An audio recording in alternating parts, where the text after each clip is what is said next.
Welcome back to Globemonitor Business Talk. I'm Dr. Loaloa Riad, business lecturer, PhD in strategic management, and co-owner of Globemonitor Market Research Agency.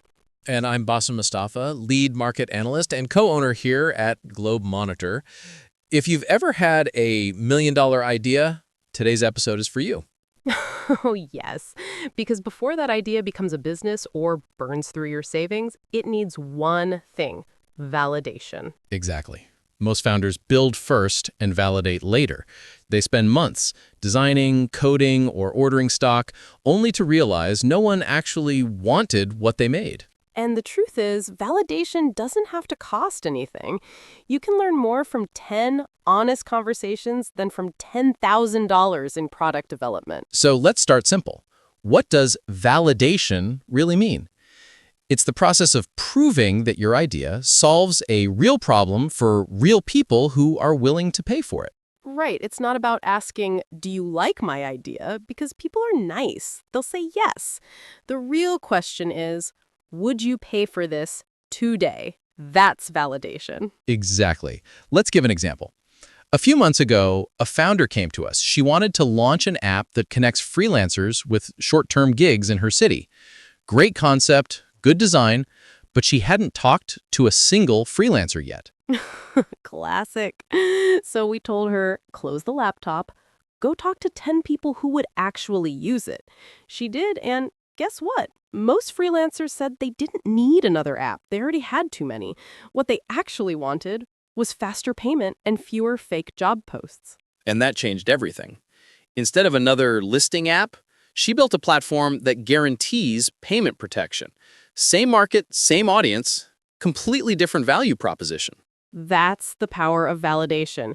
It saves you from building the wrong thing beautifully. So let's walk through a few practical ways founders can validate their ideas, even with zero budget. First one, talk to your target audience. Not friends, not family, real potential customers. Ask about their routines, frustrations, and what tools or services they already use. If they start complaining passionately about a problem, that's gold. Exactly. And if they don't care, that's also gold. It means you just saved yourself 6 months of wasted effort.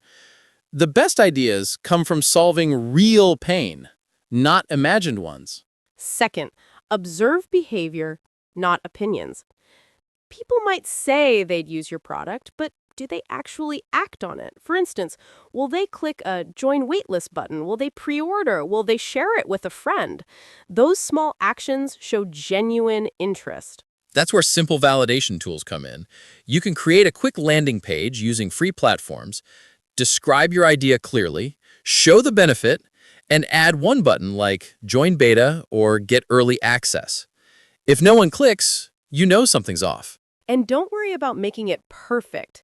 Validation is about testing interest, not showing off design. A rough idea that gets attention beats a polished one nobody wants.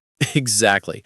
Third tip, check the demand online. Search forums, Reddit, Quora, even TikTok comments. What are people already asking about? Are they complaining about the problem you're solving? If yes, that's early market proof. Also, look at keyword trends. If thousands of people search how to find local farms every month, maybe your idea about connecting farmers and consumers actually has traction. Data is your friend. Exactly. And remember, you're not looking for compliments. You're looking for evidence, real signals that your idea has demand and urgency. Let's talk about urgency for a moment. One of the biggest signs of validation is pain intensity. If your customer feels the pain strongly enough, they'll take action. If they don't, they'll nod politely and move on. Yeah, polite nods don't pay the bills. We once worked with a startup that made eco-friendly office chairs. Everyone said, "Oh, that's nice." But nobody actually switched because the old chairs were fine. Nice isn't a business model. Urgent is. That's so true. Validation is about identifying pain that demands a solution today, not someday. Once you've confirmed the problem is real and urgent, test your value proposition. Can you describe what you do in one clear sentence that makes people say, "I need that"? Try this formula.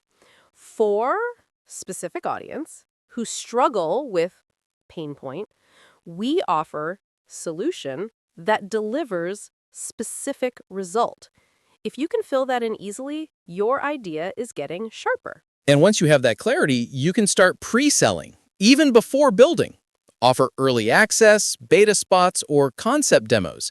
If people commit with time or money, that's your ultimate validation. And here's a mindset tip.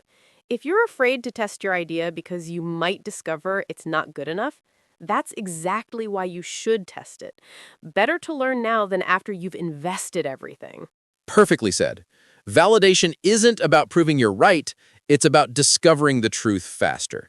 And that truth saves you time, money, and disappointment. So, let's recap for our listeners. Start with real conversations, observe behavior, test interest with a simple landing page, study existing demand online, and always look for urgency and willingness to pay. If you can check those boxes, you're not just dreaming, you're de-risking. That's how real founders operate. Exactly. Every successful startup begins with validation. And remember, the goal isn't to be right, it's to be ready. I love that. Let's make that our quote of the day. Don't be right, be ready. Thank you all for listening to Globemonitor Business Talk. If this episode helped you think differently about your idea, share it with another founder who's about to start their journey. And don't forget to subscribe for more real startup lessons and strategies. Next week, we're breaking down how to build a winning value proposition that makes investors and customers instantly pay attention.